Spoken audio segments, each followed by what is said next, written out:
Hey everyone, welcome back. We're going to do part 2 of the Ambu SureSight Mobile unboxing.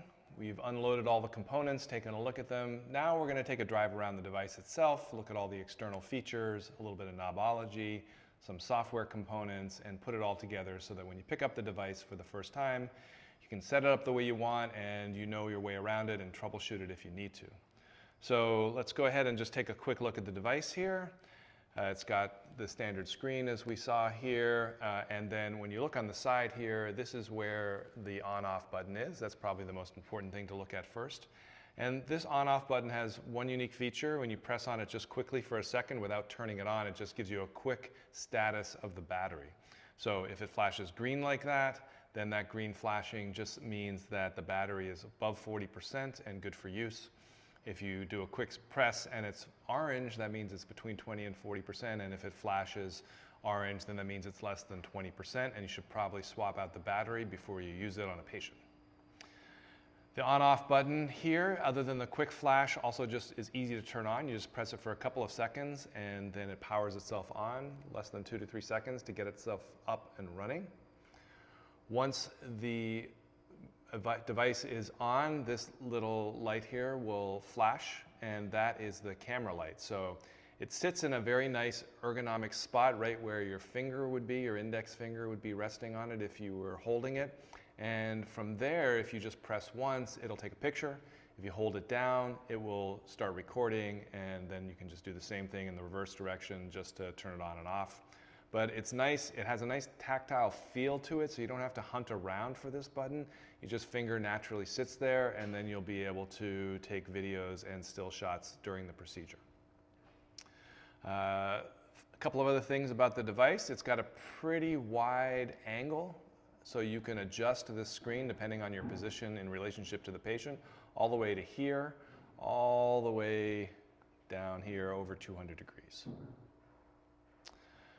Another feature of the external part of the device is the data port here finally. So it has this data port here, which is the cable that we unboxed a little bit earlier, plugs in there, and then it uses a USB to attach to a secure drive so that you can download any information that you have on there for quality improvement, teaching purposes, EMRs, other things.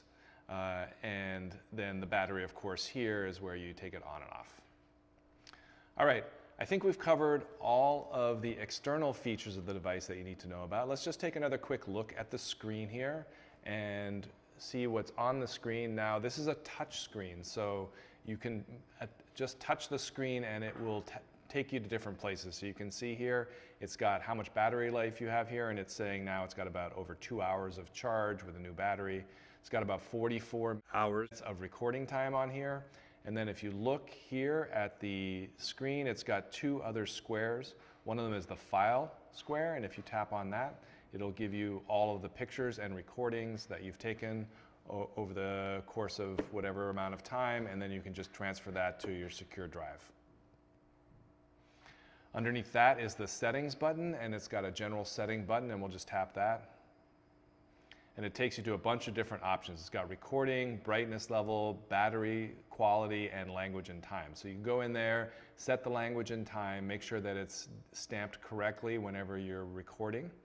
It has a battery feature, so if you tap on battery health, it'll just quickly tell you how well that battery itself is doing. Not how much charge you have, but whether or not the battery itself still has a usable life and whether or not you need to just throw it out. It's got a brightness feature. Now you can adjust that to auto adjust brightness, which I recommend you do. It does a very good job of just adapting to the light and the surrounding ambient light.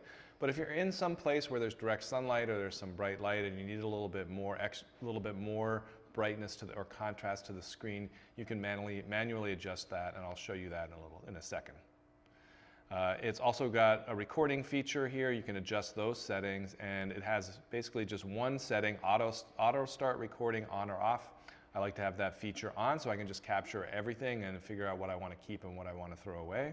And then it just gives you a little bit of storage information there about how much room you have left and whether or not you need to just take the data that's on there off so you have room for extra. All right, if you get out of settings and go back to the normal screen here, you'll see on the right side there's a brightness feature, and you can just tap on that. As I told you earlier, it's auto-correcting right now, but if I want to, I can just use my finger to adjust to different brightness settings so that I have the opportunity to increase or decrease it depending on what I need. All right, that's all the external features of the device. That's all the software settings that are inside. Let's go ahead and just take a quick moment to snap on one of the blades and just see what the screen looks like when we put on the blades. Now, these are Ambu's SureSight Mobile blades. They work with the SureSight system. They do not come in the box, they're separate. And as you can see here, they have kind of a triangular tubular structure to them. And if you look at the device, it has kind of the same feature. So it's just male to female, and they just flat to flat. And if you just do this, snaps in nicely. It's got a good clicking sound. Now it's secure.